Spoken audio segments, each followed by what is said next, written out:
ముహూర్తం ఇంకా ఫిక్స్ కాకపోయినా ఏపీ సీఎం చంద్రబాబు తనయుడు లోకేష్ మంత్రి కావడం దాదాపుగా ఫిక్స్ అయింది. మంత్రి అయిన తర్వాత ఆయన ఎలాంటి చర్యలు తీసుకోబోతున్నారు, ఎక్కడెక్కడ పర్యటించబోతున్నారనే అంశం అందరి దృష్టిని ఆకర్షిస్తుందనే విషయం వేరే చెప్పనవసరం లేదు. ఈ అంశాలను పరిగణలోకి తీసుకున్న లోకేష్ ఇందుకోసం ఇప్పటి నుంచే హోంవర్క్ కూడా మొదలుపెట్టినట్లు సమాచారం.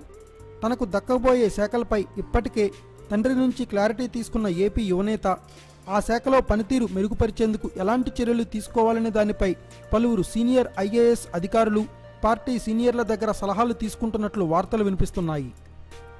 అయితే ఈ విషయాలు బయటికి రాకుండా ఆయన కేర్ తీసుకుంటున్నారని తెలుస్తోంది. అందుకే కొంతకాలం లోకేష్ జిల్లా పర్యటనలతో పాటు పార్టీ సమీక్షల్లో పాల్గొనడం లేదని పార్టీ ముఖ్య నేతలు అభిప్రాయపడుతున్నారు. కొందరు నేతలైతే ఈ ప్రభుత్వానికి ఉన్న 2 ఏళ్ల సమయంలోనే మంత్రిగా అద్భుతమైన ఫలితాలు సాధించేందుకు చంద్రబాబు ప్రత్యేకమైన ప్రణాళికతో ముందుకు సాగే అవకాశం ఉందని చర్చించుకుంటున్నారు. ఏదేమైనా ఏపీ ముఖ్యమంత్రి చంద్రబాబే తనకు పోటీ అని కొద్ది రోజుల క్రితం చెప్పిన లోకేష్ మంత్రిగా చంద్రబాబుతో పోటీ పడేలా పనిచేసి టీడీపీతో పాటు ప్రజలను ఆకట్టుకుంటాడేమో చూడాలి. Thanks for watching. Please subscribe our channel.